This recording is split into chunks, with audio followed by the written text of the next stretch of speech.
Shalom. Shalom. Selamat malam Bapak Ibu sekalian. Kita bersyukur hari ini kita akan melanjutkan PA Doktrin dalam Keseharian, Doktrin Kemahakuasaan Allah. Kita akan membahas mengenai Allah yang Maha Kuasa, tetapi tidak secara doktrinal yang terlalu doktrinal, lebih kepada bagaimana kita membandingkan diri kita dengan Allah. Sebelum itu mari kita bersatu dalam doa. Bapa kami yang di surga, kami bersyukur kepada Engkau kalau pada malam hari ini Kau beri kami kesempatan untuk berkumpul bersama-sama sebagai anak-anak-Mu, untuk kami belajar akan Engkau yang Maha Kuasa. Maka biarlah Engkau yang bertahta atas waktu ini, biarlah Engkau yang berbicara kepada setiap kami, dan biarlah Engkau yang pakai hamba-Mu untuk menyampaikan kebenaran firman-Mu. Hanya dalam nama Tuhan Yesus kami berdoa. Amin. Pertama kita akan melihat secara garis besar dulu introduksinya. Kita membahas mengenai Tuhan yang dalam bahasa Inggris omnipoten, atau dalam bahasa Indonesia yang Maha Kuasa. Allah yang Maha Kuasa, Allah yang memiliki kuasa yang tak terbatas. Itu yang disebut dengan Allah yang omnipoten, yang kuasanya tak terbatas. Dan karena Allah memiliki kuasa yang tak terbatas, maka Ia mampu melakukan segala kehendaknya. Ia mampu menyatakan kuasanya kapanpun, dimanapun, tanpa perlu usaha sedikit pun. Jadi nanti kita akan lihat ketika Allah menciptakan segala sesuatu, itu kan Allah tanpa mengeluarkan sedikit keringat pun, tanpa mengeluarkan usaha sedikit pun, Dia sudah bisa menciptakan segala sesuatu. Ketika Allah berfirman, maka segala sesuatu jadi. Dapat terjadi kapanpun dan dimanapun. Dan ini menunjukkan, ya inilah bedanya Allah kita dengan semua hal yang lain. Dibanding dengan Allah-Allah lain tentu beda. Dan dibanding dengan juga segala ciptaan, segala yang jadi pembanding, segala yang kita lihat di dunia ini, itu semua kan ciptaan. Nah, maka Allah itu ada di posisi yang berbeda dari apa yang selama ini kita tahu, yang selama ini kita lihat, yang selama ini kita rasakan.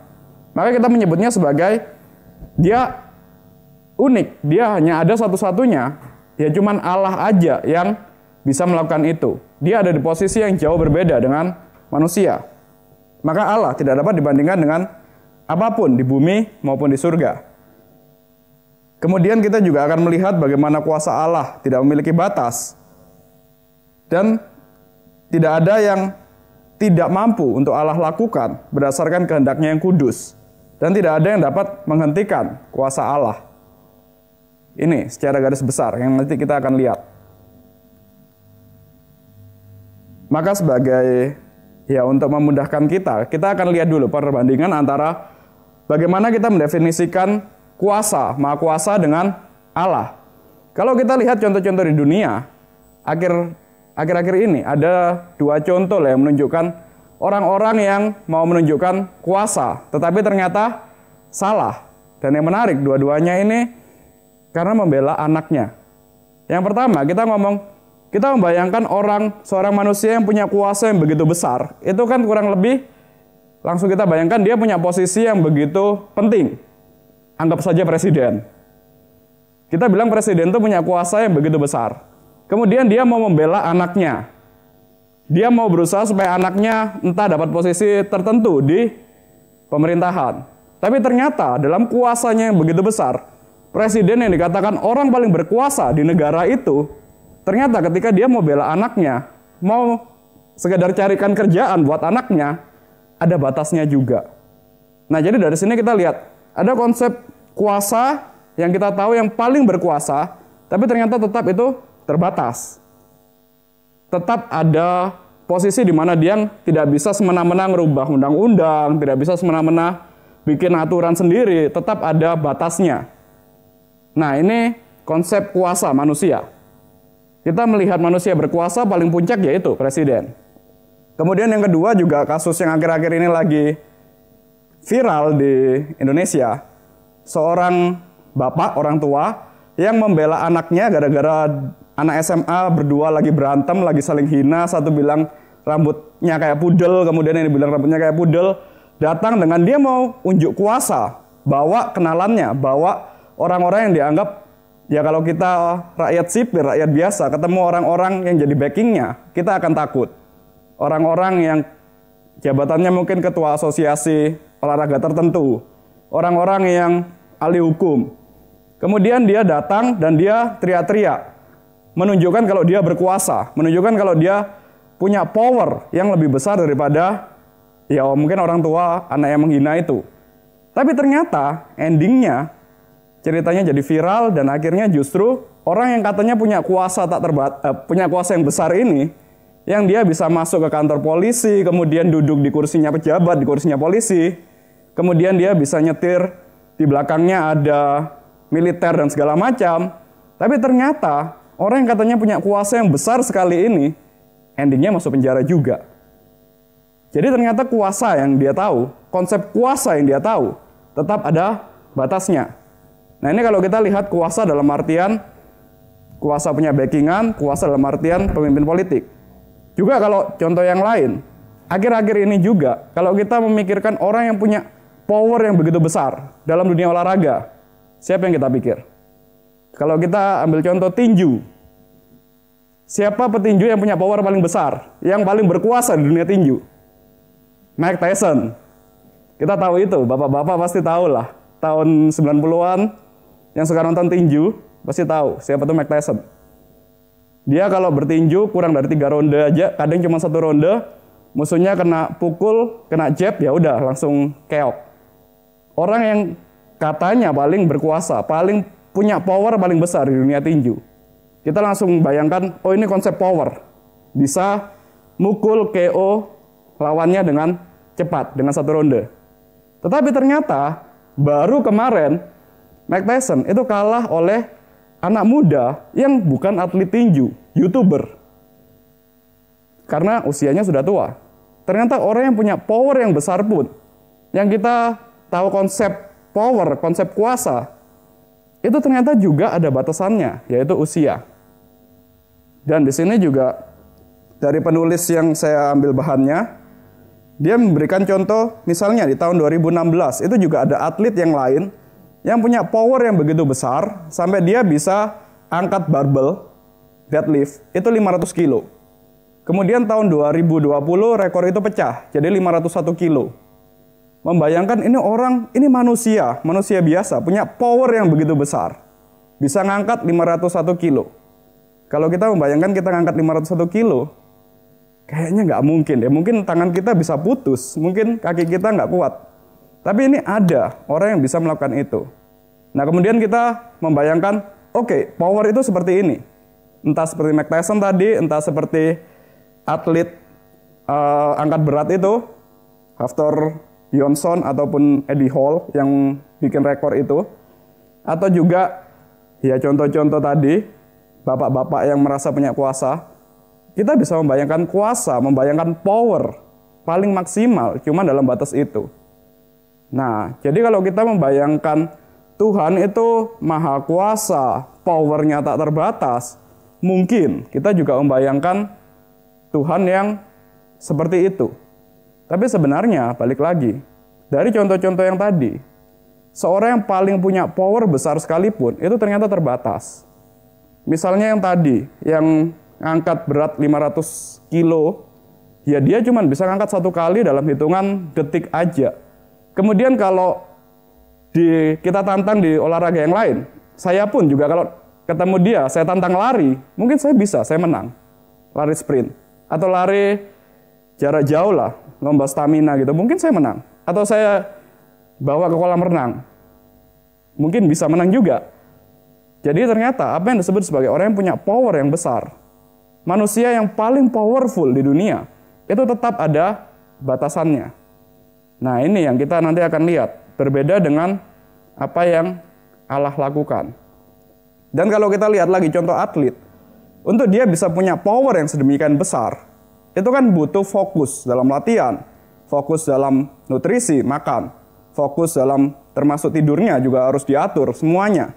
Dari usia sekian tahun, 5 tahun mungkin, sampai usia 20-an, 30-an tahun. Kalau yang suka olahraga sepak bola misalnya, tahu Cristiano Ronaldo, bagaimana dia sampai tua bisa tetap dia tajam, sebagai pemain sepak bola? Karena dia fokus. Karena dia harus mengorbankan hal-hal yang lain demi olahraganya. Harus cucuran keringat, air mata dicurahkan demi dia bisa jadi yang paling powerful di bidangnya. Tetapi kalau kita lihat Tuhan tidak seperti ini.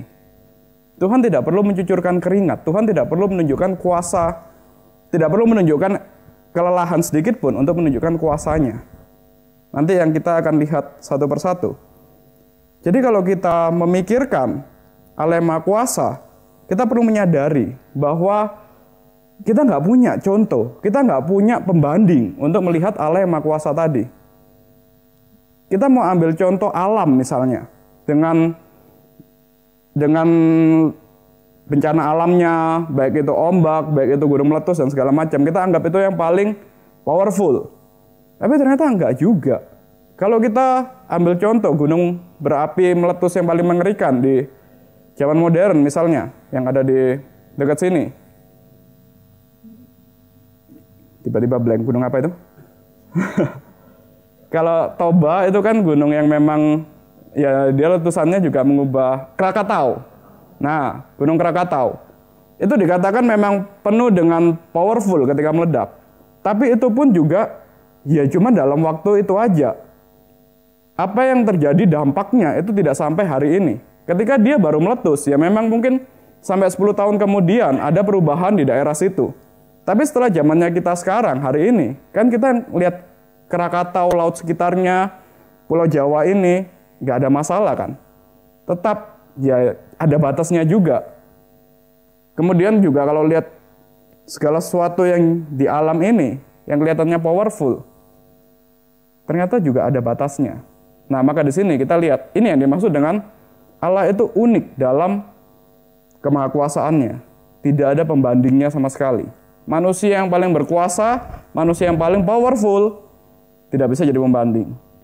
Alam yang paling kelihatannya mengerikan, baik itu gempa bumi, baik itu bencana alam apapun, paling powerful, itu pun juga tidak bisa menjadi pembanding dari kemahakuasaan Allah. Maka di sini Allah ada di kategori yang lain.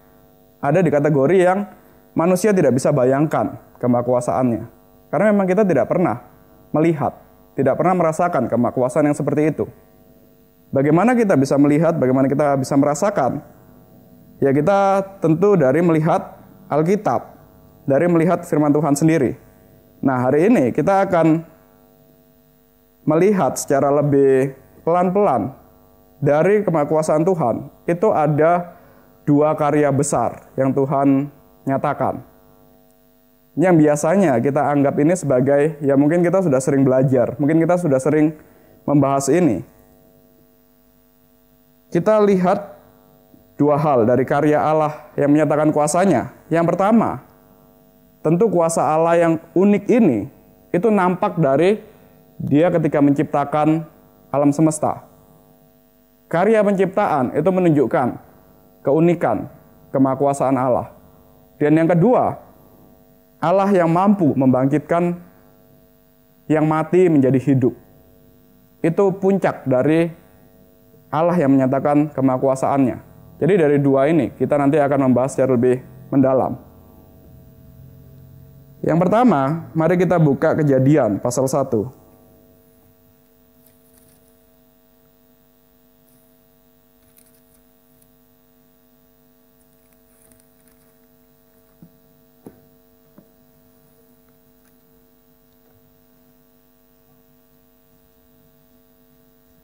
Ayat 1 sampai 3 sampai 4 kita baca bergantian. Saya terlebih dahulu, Bapak Ibu. Ayat yang kedua, kemudian ketiga saya lagi, keempat Bapak Ibu. Pada mulanya Allah menciptakan langit dan bumi.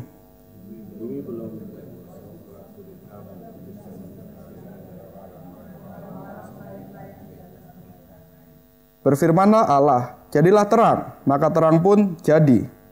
Allah melihat bahwa terang itu baik, lalu dipisahkannya terang itu dari gelap. Jadi kalau kita lihat dari sini, Allah menciptakan segala sesuatu itu dari ketiadaan. Dalam bahasa Latinnya creatio ex nihilo. Dari tidak ada apa-apa, kemudian menjadi ada.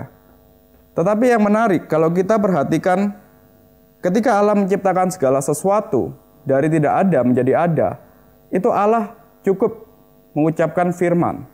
Hanya melalui perkataannya saja, maka segala sesuatu jadi. Ini kan suatu power, suatu kuasa yang kita tidak pernah. Mungkin kita kalau baca ini, kita cuma sekedar, oh iya Allah Maha Kuasa. Tapi kalau kita coba renungkan secara mendalam, secara pelan-pelan, kemudian kita bayangkan, Allah yang menciptakan segala sesuatu dari hanya berucap saja. Kemudian kita mundur lagi melihat contoh-contoh di dunia ini. Kuasa yang terbesar, kuasa seorang presiden sekalipun misalnya, ternyata juga nggak bisa seperti ini. Kuasa dari seorang yang melatih dirinya untuk berolahraga, fokus sampai sedemikian besar. Orang yang bisa ngangkat beban 500 kilo misalnya, ternyata juga tidak bisa seperti ini. Maka ini menunjukkan Allah kita, Allah yang menciptakan segala sesuatu dari tidak ada menjadi ada. Dan hanya menggunakan firman, hanya dari mulutnya saja, tanpa perlu mencucurkan sedikit pun keringat. Ini menunjukkan kuasa yang jauh melampaui apapun yang kita mengerti. Ini melampaui otak kita, melampaui pikiran kita, melampaui bayangan kita. Hanya dari dia berucap, segala sesuatu jadi. Mungkin kita juga beberapa kali seringlah kita mengungkapkan, ya saya percaya Allah yang seperti ini. Tapi kalau kita coba renungkan lagi, kita coba secara lebih pelan-pelan memikirkan, kira-kira seperti apa ya berbicara, kemudian dari yang tidak ada menjadi ada. Itu kan nggak pernah terjadi. Manusia, ciptaan, tidak pernah melakukan ini. Ini pembeda yang begitu besar antara kita dan manusia. Mungkin kita juga kalau bahas ini, kadang kita merasa, ya ini sudah sering lah kita bahas, sudah sering lah kita ungkapkan. Mungkin kita merasa begitu familiar. Coba kalau kita nanti di rumah, kita mulai renungkan lagi, pikirkan, dari bicara, kemudian bisa terjadi, bisa sesuatu yang tidak ada menjadi ada. Usaha manusia seperti apa yang bisa mendekati hal itu? Usaha kita yang seperti apa yang mendekati hal itu? Nggak ada kan? Kita bisa coba renungkan lagi untuk kita kagum. Nah, kenapa di sini kita harus kembali merenungkan ini, kembali kita pikirkan Allah yang menciptakan segala sesuatu dalam penciptaannya, itu membuat kita kagum. Kalau kita sampai kehilangan kekaguman akan hal yang paling dasar ini, dari Kejadian 1, itu bisa berbahaya. Karena kalau ini sampai jadi sesuatu yang familiar, sampai menjadi sesuatu yang kita anggap lalu begitu saja, kita jadi merasa, oh ya aku sudah tahu, oh ya aku sudah hafal, oh ya aku sudah tidak terlalu kagum melihat Allah yang menciptakan segala sesuatu. Itu bisa mengarahkan hati kita ke arah yang lain. Dalam artian begini, kita manusia itu sering kali digerakkan, atau bisa dibilang selalu digerakkan dengan sesuatu yang membuat kita kagum, atau membuat kita takut. Yang membuat kita takut itu kan biasanya hal yang juga besar, takut dan kagum ketika melihat objek sesuatu. Entah itu alam, entah itu seseorang. Itu kan yang menggerakkan kita untuk mengarahkan hidup kita. Waktu kecil, kita kagum dan kita takut dalam artian mengasihi orang tua kita. Maka kita, banyakkan anak kecil ketika ditanya, nanti besar cita-cita jadi apa? Akan melihat papanya atau mamanya, kemudian nyebut cita-cita yang sama seperti profesi dari papanya atau mamanya. Hamba Tuhan, anaknya, ya kalau sering pernah ngobrol dengan Stefani, anak dari Pendeta Tama, kalau ditanya, nanti besar mau jadi apa? Dulu memang menyebutnya lain-lain. Sempat nyebut jadi dokter hewan, karena dia suka hewan buas dan segala macam. Tapi akhir-akhir ini, kalau ditanya, nanti besar mau jadi apa? Jadi pendeta, jadi hamba Tuhan. Karena lihat papanya dan mamanya. Padahal selain kagum, dia juga akan merasa takut. Takut ya sebagai anak lah, takut dalam artian hormat, dalam artian kasih. Nah, ketika kita kagum dengan seseorang, kagum dengan sesuatu, itu biasanya akan mendorong hidup kita, mengarah ke dia yang kita kagumi. Kalau ambil contoh olahraga tadi, ketika kita masuk dalam dunia olahraga, kemudian menjadi atlet, tentu kita akan melihat seseorang yang kita kagumi. Dan juga kita takut tidak bisa sampai pada level yang mirip seperti yang kita kagumi, kurang lebih seperti itu. Nah, kalau kita melihat Tuhan, kemudian kita tidak kagum, kita menjadi tidak ada dorongan untuk menuju ke sana. Tidak ada dorongan untuk hidup kita diarahkan ke Tuhan itu. Ambil contoh lagi. Tadi misalnya anak-anak, ketika dia sudah dewasa, sudah mulai ada bisa menimbang segala sesuatu, kemudian dia melihat orang tuanya, ternyata orang tuanya tidak sebaik yang dulu dia lihat. Maka dia hidupnya jadi tidak dikontrol oleh orang tuanya. Jadi merasa, ya udah orang tuaku tidak baik, aku mau jadi yang lebih baik. Misalnya orang tuanya pemalas, pemabuk dan segala macam. Dia anak yang sudah mengerti, itu akan menyingkirkan kekaguman yang ada dalam dirinya kepada orang tuanya, dan dia akan mencari hal yang lain yang dia kagumi untuk jadi tujuan hidupnya. Nah, kalau kita sampai kehilangan kekaguman kepada Tuhan, kita akan mencari sesuatu yang lain. Begitu kita hilang kagumnya kepada Tuhan, hilang takutnya kepada Tuhan, melihat Tuhan yang menciptakan segala sesuatu, kita anggap itu biasa, Tuhan yang berfirman dan segala sesuatu jadi, kemudian kita anggap ya itu hal yang biasa. Dengan segera nanti hati kita langsung diarahkan, diisi oleh objek yang lain yang membuat kita lebih kagum. Anak-anak remaja zaman sekarang misalnya, tidak kagum dengan firman Tuhan yang bisa menciptakan segala sesuatu, tapi lebih kagum kepada influencer yang joget-joget, bikin video TikTok, kemudian dapat penghasilan banyak, terkenal, dapat banyak likes. Jadi akhirnya ya itu yang mengisi hatinya, yang mengisi tujuan hidupnya. Jadi akhirnya dia melihat orang itu, influencer itu, dan pingin jadi seperti itu. Nah, inilah kenapa kita perlu untuk kembali lagi melihat Kejadian pasal 1 dengan lebih pelan-pelan, dengan lebih merenungkan kebesaran Tuhan. Kalau kita sampai kehilangan kekaguman, Pendeta Agus pernah mengatakan, kalau kita kehilangan sense of wonder, kagum akan Allah, kita mendengar firman Tuhan, rasanya kayak, oh iya aku tahu ini. Kita mendengar kebangkitan, oh iya aku tahu ini. Kita mendengar berita Natal yang biasanya diulang-ulang, kita merasa, oh iya bosan, sudah tahu ini. Kita akan langsung, ketika kita kehilangan sense of wonder itu, rasa kagum itu, kita akan langsung mengarahkan hati kita, mengarahkan hidup kita ke objek yang lain.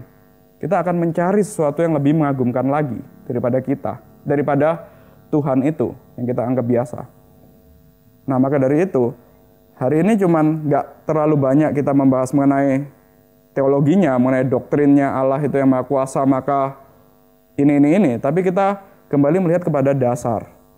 Allah yang menciptakan segala sesuatu. Hanya dengan firman-Nya, hanya dengan Dia berucap, segala sesuatu jadi. Bukankah itu begitu mengagumkan? Bukankah itu hal yang begitu besar? Kita perlu kembali berhenti sejenak dan memikirkan, inilah Allah kita. Inilah yang mengagumkan kita. Dan inilah yang mengarahkan hidup kita. Karenanya, kita selalu dituntut untuk terus belajar mengenai Allah kita yang besar itu, agar kekaguman kita kepada Allah itu tidak hilang. Agar kita ketika belajar firman Tuhan, itu nggak cuma sekedar, oh ya saya cari ayat hafalan, oh ya saya cari ayat-ayat yang jadi slogan hidup saya. Tapi kita benar-benar melihat Allah dalam karyanya, Allah dalam maha kuasanya, itu jauh lebih besar daripada kita, yang membuat kita kagum akan Dia. Kemudian juga kembali lagi ke Kejadian. Kalau kita lihat dari Kejadian pasal 1 bagian yang ayat yang ke 26 sampai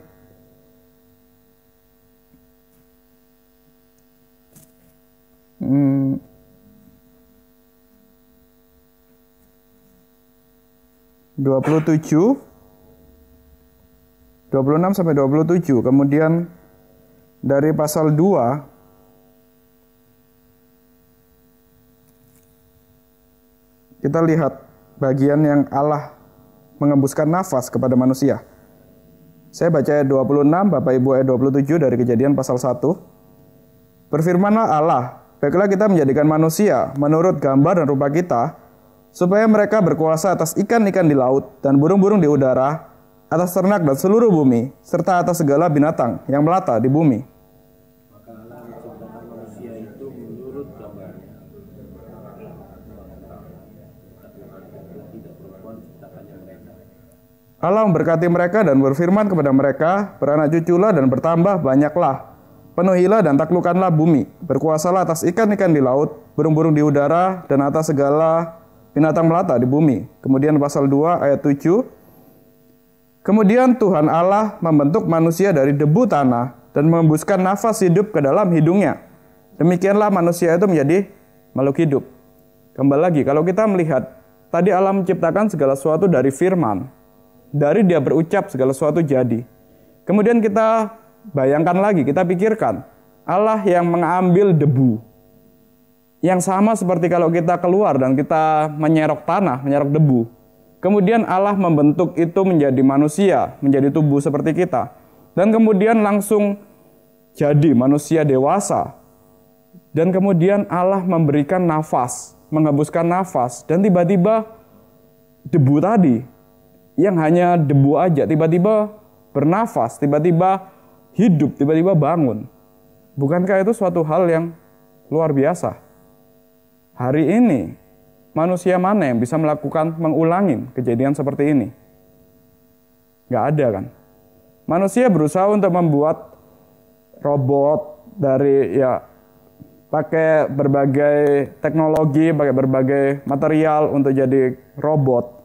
Tapi tetap tidak bisa menghembuskan nafas kepada robot itu kan. Bisanya ya kasih program, AI dan segala macam.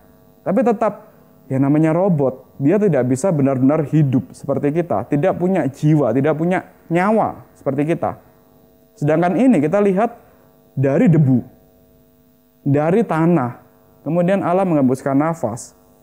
Kuasa yang menghidupkan. Dari material yang tampaknya begitu remeh, debu. Ini kuasa dari Tuhan. Maka kita kalau membandingkan tadi, Tuhan sebagai yang menciptakan segala sesuatu dari firman-Nya tanpa perlu mengeluarkan keringat sedikit pun. Kemudian Tuhan yang menghembuskan nafas dan dari yang mati menjadi ada nyawanya, menjadi hidup. Menunjukkan kuasa Tuhan. Dan kalau kita bandingkan dengan manusia, dengan ciptaan. Tadi Tuhan menciptakan, dia adalah pencipta. Sedangkan manusia diciptakan. Maka manusia meskipun memiliki gambar dan rupa Allah, memiliki kemampuan juga untuk menciptakan segala sesuatu, untuk kreatif. Tapi kalau kita melihat kita yang bisa menciptakan tadi robot lah, ataupun juga benda-benda di sekeliling kita, semua ini kan ciptaan manusia, kursi ciptaan manusia, mimbar ciptaan manusia, mic ciptaan manusia. Yang paling membedakan antara yang maha kuasa, sang pencipta, dengan kita yang menciptakan, ada pada bahannya, raw materialnya. Manusia tidak bisa menciptakan tanpa raw material. Pasti ada bahan terlebih dahulu yang digunakan untuk menciptakan. Sedangkan Tuhan bisa menciptakan segala sesuatu dari tidak ada menjadi ada. Ini batasan yang mencolok antara kita manusia yang terbatas, ciptaan yang terbatas, dengan Tuhan yang tidak terbatas. Sama-sama bisa mencipta, tapi manusia mencipta dengan bahan material. Allah menciptakan dari firman Tuhan. Itu perbedaannya. Kalau kita buka Ayub pasal 38 ayat 4 sampai 11.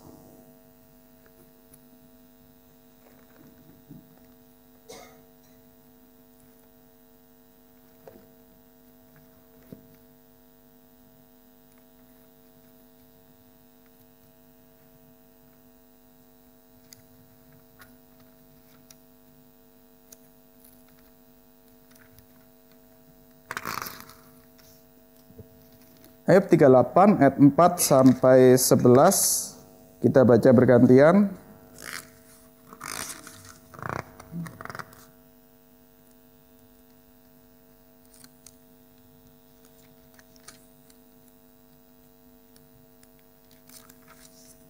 Dari saya terlebih dahulu, kemudian Bapak Ibu. Di manakah engkau ketika aku meletakkan dasar bumi? Ceritakanlah kalau engkau mempunyai pengertian. Siapakah telah menetapkan ukurannya? Apakah engkau mengetahuinya? Atau siapakah yang telah menetapkan tali pengukur padanya? Di atas apakah alas-alasnya dipancang? Dan siapakah yang memasang batu penjurunya? Pada waktu bintang-bintang fajar bersorak-sorak bersama-sama, dan semua anak Allah bersorak-sorai. Siapa telah membendung laut dengan pintu ketika ia menyembur keluar dari dalam rahim? Ketika aku membuat awan menjadi pakaiannya dan kekelaman menjadi kain bajunya. Aku menetapkan batasnya dan memasang palang dan pintu. Ketika aku berfirman, sampai di sini boleh engkau datang, jangan lewat. Disinilah gelombang-gelombangmu yang congkak akan dihentikan. Jadi kalau kita lihat di sini, memang ini adalah percakapan Allah dengan Ayub. Tapi kadang kita juga seringkali mungkin kita menempatkan posisi yang sama seperti Ayub, sadar atau tidak sadar. Kadang kita merasa kita bisa mengatur Tuhan. Kadang kita merasa ketika dalam pergumulan, kita merasa Tuhan harusnya itu seperti ini. Harusnya itu, ya engkau tahu kan apa yang terbaik bagiku, ikutinlah apa mauku. Meskipun mungkin kita doanya nggak se-ekstrim itu, tapi setidaknya kita kadang punya pikiran-pikiran yang seperti ini. Kadang kita menempatkan posisi seperti Ayub. Kita merasa tahu akan Tuhan. Kita merasa tahu rencana kita yang lebih baik daripada Tuhan. Tapi sebenarnya, kalau kita melihat dari Ayub pasal 38 ayat 4-11, ada pertanyaan, di manakah engkau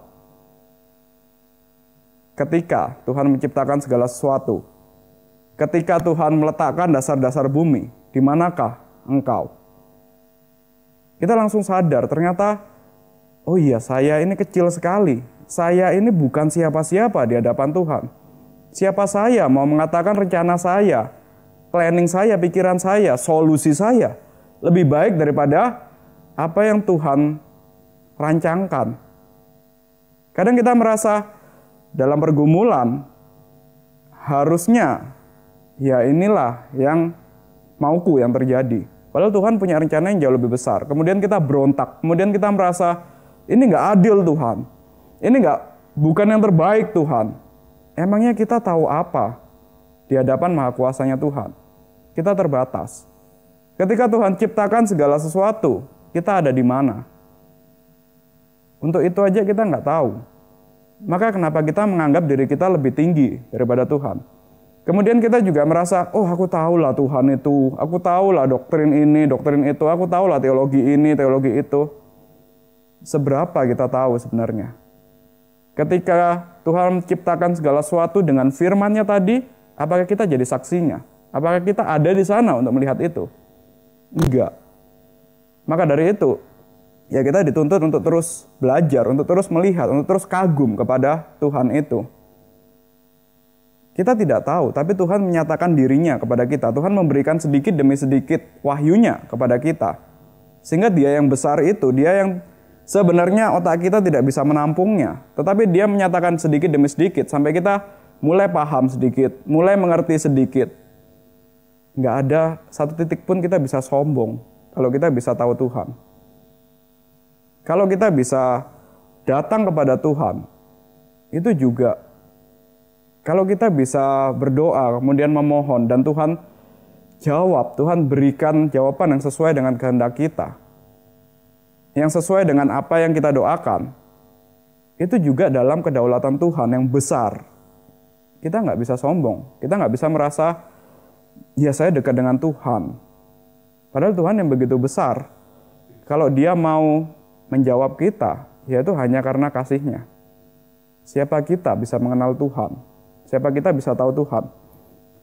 Sinilah, kalau kita kembali, ini menunjukkan manusia yang paling besar sekalipun, manusia yang paling, Ayub ini juga pada zamannya seorang yang berkuasa, seorang yang punya power, itu juga penuh dengan kelemahan ternyata. Ketika Tuhan ambil hartanya, Tuhan ambil anaknya, ya udah. Dan nggak bisa protes juga. Karena memang ya kita kecil di hadapan Tuhan yang Maha Kuasa. Maka dari sini kita melihat Allah itu memampukan Ayub melihat segala sesuatu yang ada di alam semesta. Itu ada dan teratur hanya karena kuasa Allah. Bukan karena keluhannya, bukan karena teriakan manusia. Tetapi semua terjadi karena kuasa Allah.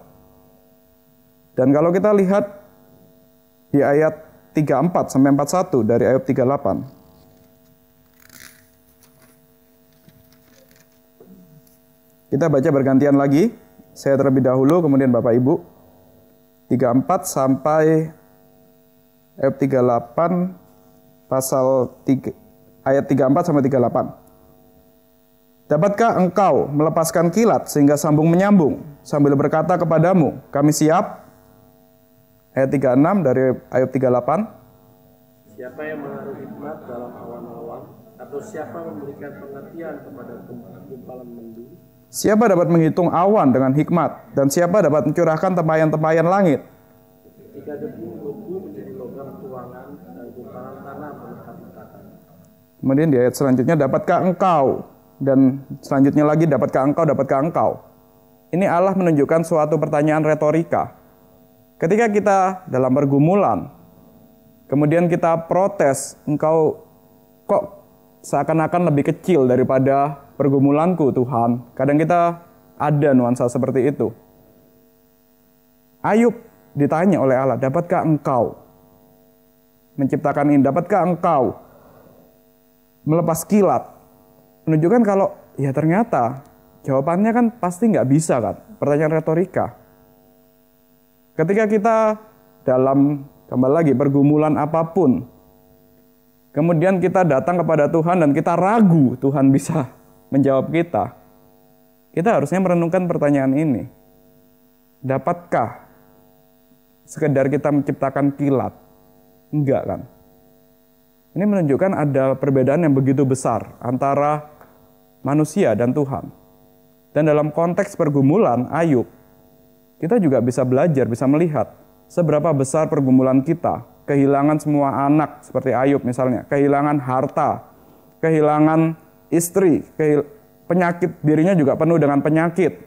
Semua yang membuat manusia sengsara itu dialami oleh Ayub, pergumulan yang begitu besar. Kita pun juga mungkin pernah mengalami bagian-bagian kecilnya. Mungkin ada yang sakit, mungkin ada yang masalah harta, mungkin ada yang masalah relasi, masalah anak. Kemudian kita merasa pergumulanku ini terlalu besar. Pergumulanku ini melebihi dari apa yang harusnya Tuhan berikan kepadaku. Atau kita anggap Tuhan itu terlalu remeh, terlalu kecil untuk bisa menjawab pergumulanku. Di sini kita kembali kepada Ayub pasal 38. Dapatkah engkau sekedar membuat kilat? Dapatkah engkau memburu mangsa untuk singa betina? Yang menunjukkan Tuhan memberikan pemeliharaan bahkan kepada binatang. Kita menyadari kalau ternyata pembatas antara kita sebagai ciptaan dengan Allah sebagai pencipta itu begitu besar. Begitu lebar jaraknya yang memisahkan. Kita ciptaan, hanya ya kita terbatas. Sudah gitu berdosa lagi. Maka kita tidak bisa melihat secara lebih luas. Kita hanya bisa menilai Tuhan itu kecil, padahal tidak, Allah tidak sekecil itu. Jadi dari sini kita kesimpulannya dari poin yang pertama, melalui penciptaan kita melihat bahwa tidak ada kuasa yang seperti Allah, tidak ada kuasa yang bahkan mendekati Allah, kuasa Allah, nggak ada. Semua kuasa yang kita tahu di dunia ini, yaitu cuma kecil sekali dibanding dengan kuasa Allah. Allah memiliki kuasa untuk mencipta, dan Allah memiliki kuasa untuk mengontrol alam semesta dan segala sesuatu. Maka di sini kita melihat Allah adalah Allah. Dia ada dalam posisi yang lain, dia ada dalam level yang lain. Inilah keunikan Allah kita. Allah yang Maha Kuasa adalah Allah, tidak ada pembandingnya sama sekali. Kemudian kita lihat poin yang kedua, Allah yang Maha Kuasa selain dalam penciptaan, dia menunjukkan kemahakuasaannya di dalam membangkitkan. kebangkitan. Kalau kita melihat kembali lagi contoh manusia, alam, seorang yang paling berkuasa sekalipun, seorang yang paling powerful sekalipun, kalaupun sampai seumur hidupnya dia tidak dicoba powernya, jadi seakan-akan dia yang paling powerful, itu pun juga ada batasnya, yaitu kematian. Kematian akan jadi ya dia yang akan mengakhiri, yang akan mengalahkan makhluk yang paling berkuasa sekalipun. Maka kematian itu dikatakan ya dia juga powerful. Kematian itu powerful. Nggak ada di antara manusia seorang pun yang bisa melewati ini, yang bisa menang atas kematian. Semuanya pasti akan kalah oleh kematian. Maka kematian itu powerful. Manusia tidak dapat melewati dan tidak dapat mencegah kematian itu. Karenanya, kalau kita merenungkan kematian, kita akan menyadari kalau ya memang diri kita terbatas. Kita yang hari ini punya power, punya kuasa, punya kekuatan apapun, itu semua akan berakhir dalam kematian. Dari sini kita sadar, oh iya ternyata memang ya saya nggak selamanya powerful, saya nggak selamanya punya kuasa. Ketika mati ya saya tidak bawa apa-apa. Iskandar Agung, Alexander the Great, misalnya ketika ya ini menurut tradisi, menurut entah faktanya seperti apa, tapi tradisi mengatakan ketika Alexander the Great mati, dia yang hampir menguasai seluruh Eropa itu, dia yang begitu besar, begitu bisa memimpin negara, memimpin pasukan sampai hampir menguasai Eropa. Di usia masih muda, sekitar usia saya 31, 32, atau 33 tahun. Dia mati, dia minta kepada orang, sebelum dia mati, dia minta ke orang yang terpercayanya, jenderalnya, untuk dia waktu mati, itu di belakangnya berikan dokter yang terbaik, ngikutin dia, untuk dia diarak. Kemudian peti matinya dikasih lubang untuk tangannya keluar, di tangan kanan kirinya. Kemudian juga di depannya ada kuda atau jenderal pasukan yang besar. Kemudian dia minta diarak peti matinya di kota itu, untuk menunjukkan kalau ya seorang Alexander Agung yang sampai hari ini dibilang agung itu, yang sampai dibilang begitu besar, punya kuasa kepada banyak dokter, punya jenderal yang jago perang, punya harta yang begitu banyak, begitu melimpah. Matinya juga dia tangannya kosong. Di peti mati kanan kirinya tangannya dikeluar kosong, nggak bawa apa-apa. Dokter di belakangnya yang ngikutin dia juga ternyata nggak bisa ngapa-ngapain. Pasukan di depannya, jenderal yang besar juga ternyata nggak bisa mengalahkan dia atas kematian. Jadi ini menunjukkan kalau ya orang yang paling powerful sekalipun kalah juga oleh kematian. Ada batasnya tetap. Jadi kematian itu menyadarkan betapa kecilnya kita, betapa kecilnya kekuatan kita. Jadi kematian seakan menjadi pemenang dalam setiap kehidupan. Nah karenanya ketika kita membayangkan kebangkitan, ini merupakan penaklukan atas sesuatu yang besar sekali, atas sesuatu yang sebenarnya menjadi menakutkan bagi manusia. Kalau kita lihat dari 1 Korintus pasal 15, kita lihat sedikit saja.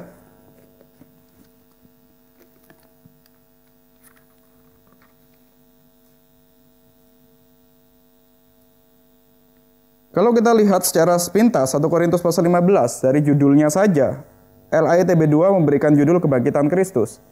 Ini menyatakan bahwa kebangkitan, penaklukan atas kematian, itu bukan cuma sekedar berita yang lalu. Itu bukan cuma sekedar salah satu dari kuasa Allah. Tetapi ini adalah puncak dari kemahakuasaan Allah. Ini adalah inti dari Injil kita. Inti dari iman kita. Kalau kita tidak melihat Allah yang Maha Kuasa itu yang membangkitkan, yang mengalahkan kematian, maka iman kita adalah iman yang sia-sia. Maka kita tidak perlu lagi jadi Kristen-Kristenan.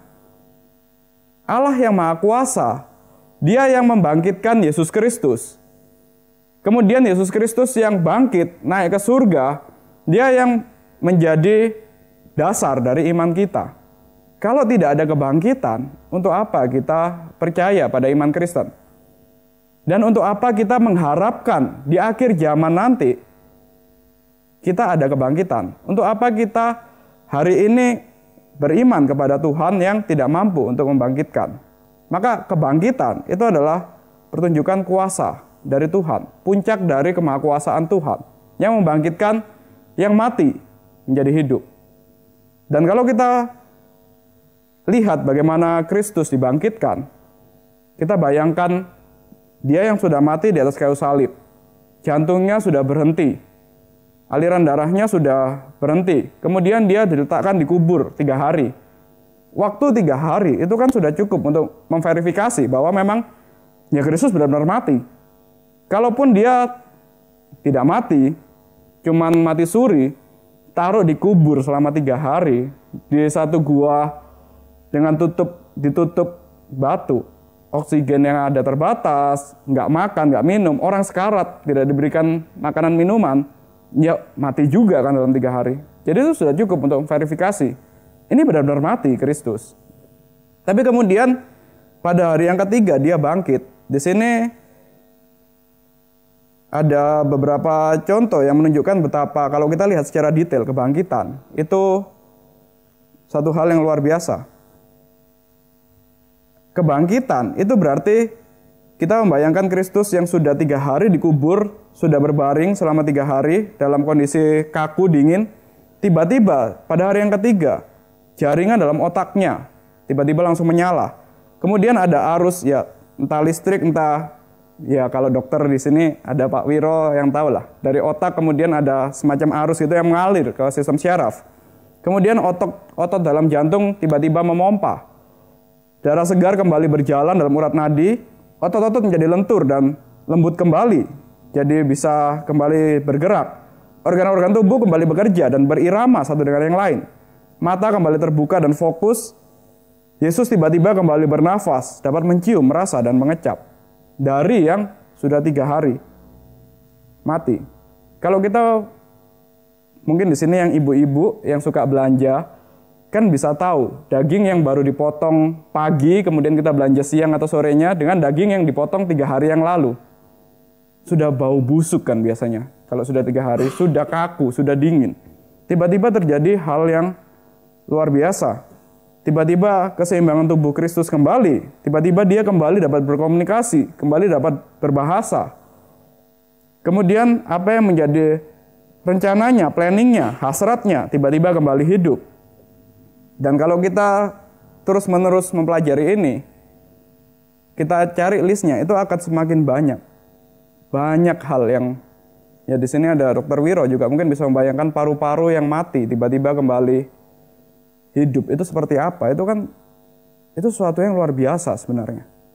Tapi mungkin kita selama ini anggap ya berita Paskah itu ya cuman berita kebangkitan Kristus sudah berapa puluh kali kita dengar, kita anggap biasa. Tapi kalau kita renungkan kembali, ini sesuatu yang luar biasa besar.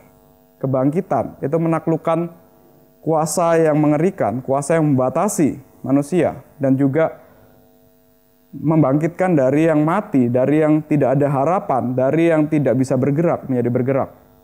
Dan ini kan juga menjadi, kalau kita kaitkan lagi kepada hidup kita, dalam pergumulan mungkin kita juga anggap, ya kita meskipun hidup tapi kita anggap kita sudah kayak orang mati aja ngadepin pergumulan ini. Ini Kristus benar-benar dibangkitkan oleh Bapa, benar-benar dia bangkit dari yang benar-benar mati menjadi hidup, dari yang tidak ada harapan, dari yang tidak, ya yang kaku, yang sudah rasanya orang mati itu bisa apa? Bisa bangkit. Ya kita dalam menghadapi pergumulan juga, kita percaya Allah yang Maha Kuasa, itu juga bisa membangkitkan kita. Bisa bukan cuma membangkitkan kita di akhir zaman yang jadi pengharapan kita, tapi juga saat ini, kita yang terlebih dahulu telah dibangkitkan rohani kita dengan kelahiran baru, dengan kita menerima Kristus. Tetapi juga dalam pergumulan kita pun juga bisa berharap dong. Untuk kita juga dibangkitkan, untuk kita bisa kembali bernafas, untuk kita bisa kembali memiliki hasrat hidup. Jadi di sini kita bisa melihat kebangkitan.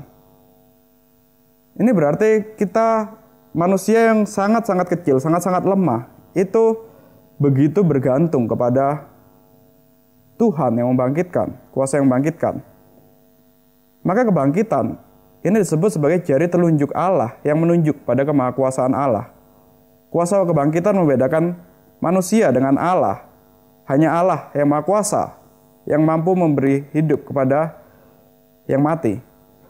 Maka dari sini 4 poin kesimpulan, melalui penciptaan dan kebangkitan, kita menyadari Allah yang Maha Kuasa dan betapa terbatasnya kita, betapa terbatasnya manusia. Tetapi Allah yang Maha Kuasa itu yang menciptakan kita, Dia yang juga berjanji untuk membangkitkan kita di akhir zaman. Ini yang jadi pengharapan kita yang terbesar. Kita yang nanti tetap akan kalah oleh kematian fisik kita, tetapi nanti kita akan dibangkitkan di akhir zaman. Adalah Allah yang setia, adalah Allah kita. Yang bukan hanya janjinya kita nantikan di akhir zaman, tetapi saat ini juga. Dalam kondisi keterbatasan kita di dunia ini, dalam kondisi mungkin kita merasa tidak ada jalan, tidak ada solusi, tidak ada pertolongan, Allah Bapa kita yang telah mencipta dengan kemahakuasaannya, Ia juga yang akan sanggup untuk menciptakan jalan bagi kita. Dalam kondisi kita yang mati oleh karena dosa, Ia yang telah bangkitkan kita melalui Roh Kudus seperti Yesus Kristus. Kita dibawa kepada Yesus Kristus. Maka kita juga memiliki harapan untuk dibangkitkan dalam kondisi kita yang mungkin saat ini kita anggap kondisi yang mematikan. Kita pun memiliki harapan dapat bangkit. Mari kita berdoa sebelum kita diskusi. Bapa kami yang di surga, kami bersyukur kepada Engkau, karena Engkau adalah Allah yang Maha Kuasa. Tidak ada satu makhluk pun, tidak ada satu ciptaan pun di alam semesta ini yang sebanding dengan Engkau. Maka biarlah itu yang terus menjadi kekaguman kami. Biarlah kami memandang Engkau dan kami terus memiliki rasa yang kagum akan kebesaran-Mu. Juga Engkau yang telah membangkitkan Yesus Kristus, itu yang menjadi pengharapan kami, untuk kami dapat dibangkitkan pada akhir zaman nanti. Tetapi kami yang saat ini juga hidup dalam pergumulan, biarlah Engkau yang terus pimpin kami. Kalau kami yang mungkin merasa buntu, merasa lemah, merasa kami tidak mampu dalam menghadapi kehidupan ini, kami tahu kami memiliki Allah yang berkuasa, yang Maha Kuasa. Maka biarlah kami bersandar kepada Engkau dan percaya kepada Engkau. Kami serahkan setiap kehidupan kami dalam tangan-Mu. Hanya dalam nama Tuhan Yesus kami berdoa. Amin.